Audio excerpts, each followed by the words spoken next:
Is there a part of you that's disappointed you're not on this MSG card? Yeah. Honestly, I didn't think so. I was like, yeah, who cares, whatever. And then being here now, how big it is and how fucking cool the whole thing is. Yeah, it would have been nice.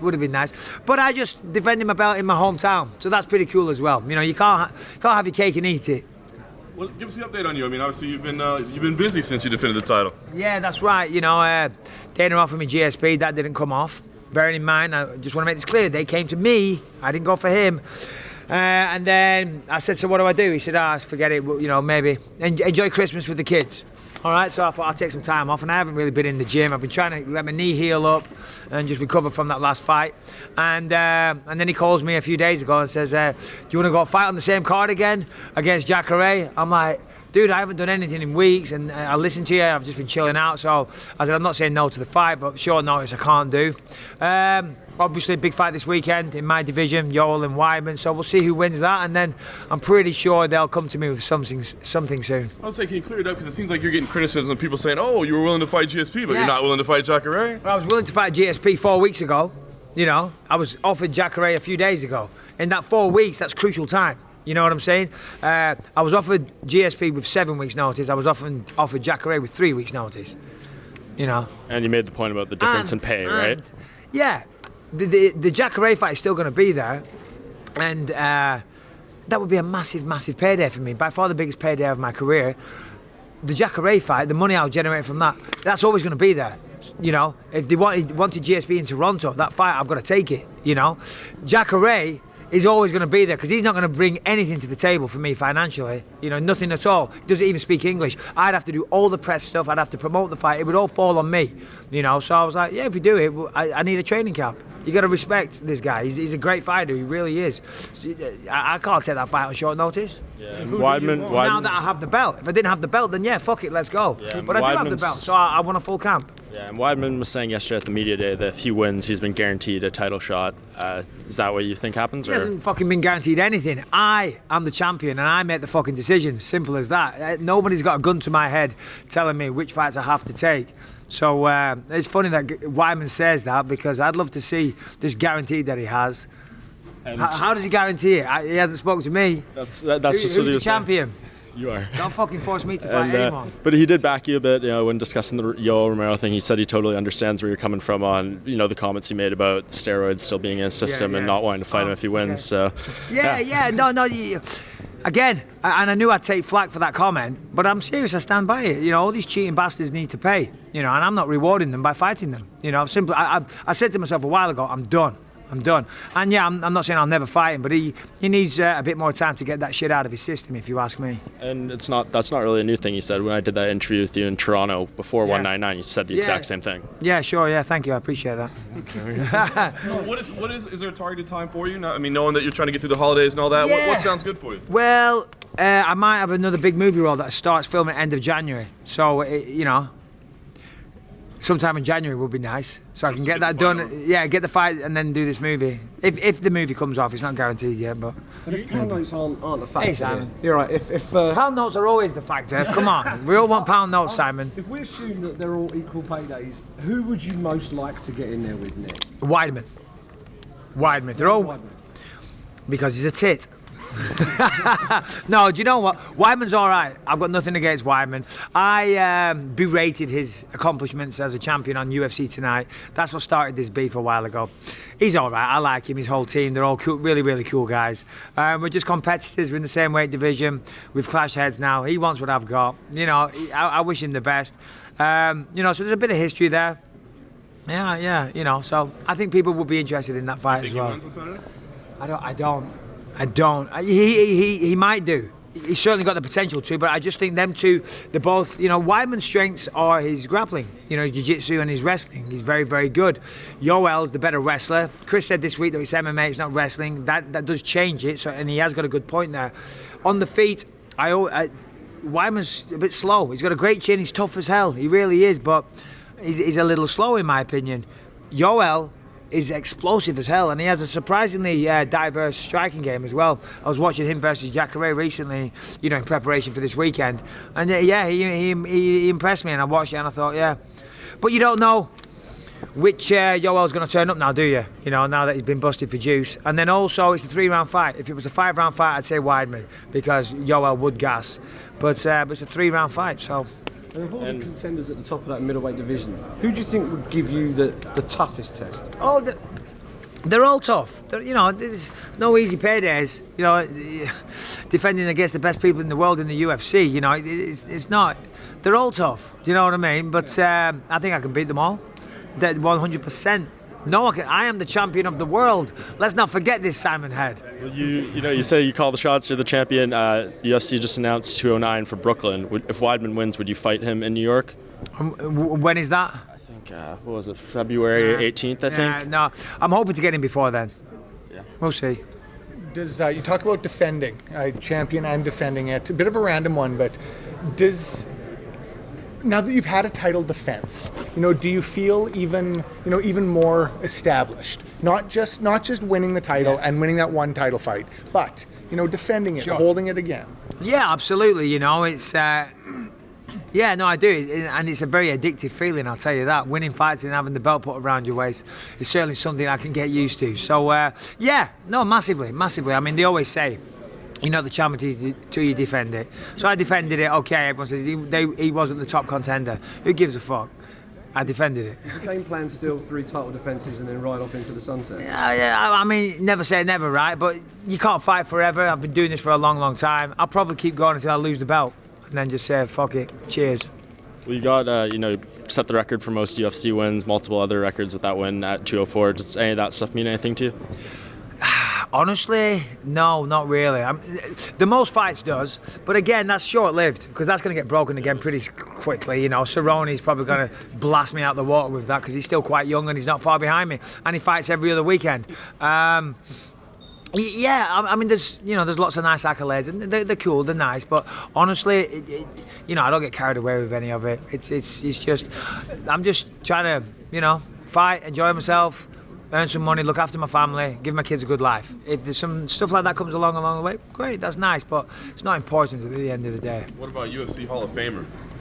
Would that mean something to you? Well, yeah, of course, and I think, well, I would expect that to be in there. I'm the first ever British champion, whatever, you know what I mean? So, you know the shit that I could say. So yeah, that's nice, especially if, they start giving us all a pension or something like that. If you make it to the Hall of Fame, that'd be nice as well. Do you think you get enough recognition for what you're achieving back home in English?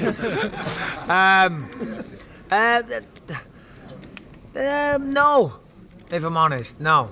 I don't want to go into it, but no. The sport's not as big in England. That's ultimately all it is. The hardcore MMA fan base, yeah, they're awesome. They're amazing. I mean, that arena sold out in 6 minutes. And the crowd and the energy in England was unbelievable. I remember during the fight, they were so deafening. I felt like going, hey, guys, I appreciate it, but just tone it down a little bit. I'm trying to focus here. And, I've got a hard fight on my hands. You're very, very distracting. So yeah, no, their energy and the support is amazing.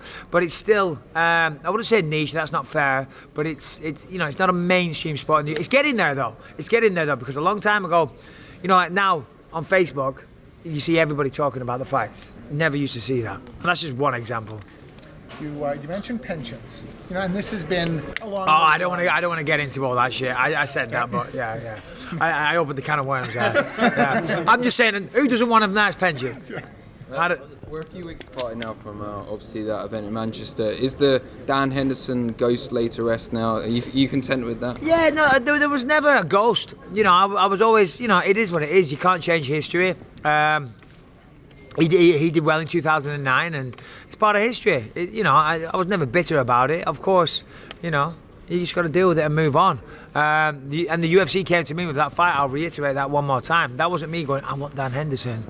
They offered me Dan Henderson 2 days after the Rockhold fight. I said, yeah, sure. So there was no ghost, but yeah. I mean, yeah, it's done. He said he wants a third one. I said, yeah, okay, cool. Well, I had to wait 7 years for the rematch, so he can wait 7 years, by which he'll probably be dead. Since the UFC came to you with that Henderson fight, then you've now got a number of contenders ahead of you now. Do you feel almost in a position to say who you want? Yeah, I don't feel like I'm in a position to say that. I am in a position to say what I want. it's nice to have this, you know, because in the past the UFC come to you with a fight. And you take it, you know, I take whatever I can get. You know, I never pick and choose my opponents. Like, yep. But now when you got the belt, you know, now I want to have fights that make sense for me, because there's not an endless amount of fights that you're going to have. I want the big fights, the big paydays that people care about, you know, and generate some money for when I'm done fighting. You know, this is going to last me the rest of my life. Welcome Conor up to 185. Listen, Conor's awesome and God bless him, but come on, let's keep it real. You know, it's funny today. He was saying he wanted all them belts. I was a little disappointed in Tyrone Woodley. You know, he should have said something there.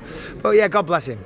You're known for threatening a little bit of noise during the press conference. What did you make of what we saw on the stage this afternoon? Yeah, it was awesome. It was great. You know, I mean, that's Conor doing Conor. I thought Eddie did a good job as well. He added to the heat. I loved the way Conor left. Sorry, Eddie left, and Conor took the belt. And then he came over and he aggressively took that belt back. I thought that was good. Conor was his entertaining self as usual. You know, I mean, as I say, you can't hate on what the guy does. You know what I mean? Yeah, you know, he mentioned the fact he was wearing a mink coat a few too many times. But, you know, he comes in wearing a mink coat, riding an invisible horse, you know. Still with the price tag on it. Fucking awesome. Did it have the price tag on? Are you serious? See what I mean? Oh, God. You got it's funny, man. You got to laugh. Is there a danger that that sort of thing can be too much? Or is it all just part of the show? No, it's all part of the show, and I think he thrives on the circus. I mean, I don't know. I mean, I don't speak to him about it, but I'm assuming, you know, the more drama like that, it makes the occasion bigger and better. You know, and for all that aside, he does deliver in his fights. You know, you can't forget that. We'll see if he wins on Saturday. You know, I don't know if he will. I hope he does. I wish him the best. May the best man win. You know, yeah. You came out of the UK, you were the first real great talker to come out of the UK. You were a tough fighter, long history of great wins, but you came a little bit after the social media wave. Do you ever look at Conor's career and think that could have been me if I'd just come a little later? I mean, he's huge. Yeah, so am I, mate.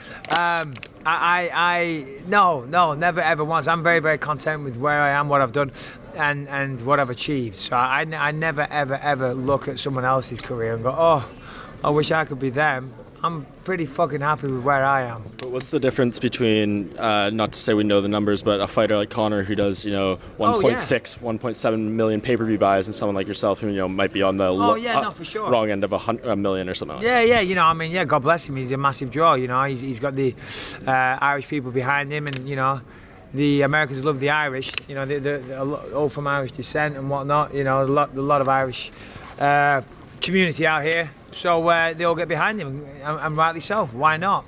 Anything you can do, though, to get to that level, or is it all about the right time, right opponent, all that kind of stuff? Yeah, I mean, you know, I don't know. I'm not an expert on how you would achieve that, you know, but I'll leave that to you guys. No doubt you'll write some bullshit articles on it and quantify it and this and that, and you can all fucking go back and forth and, you know, think, maybe if you do this and you do that, this is how you create a pay-per-view star.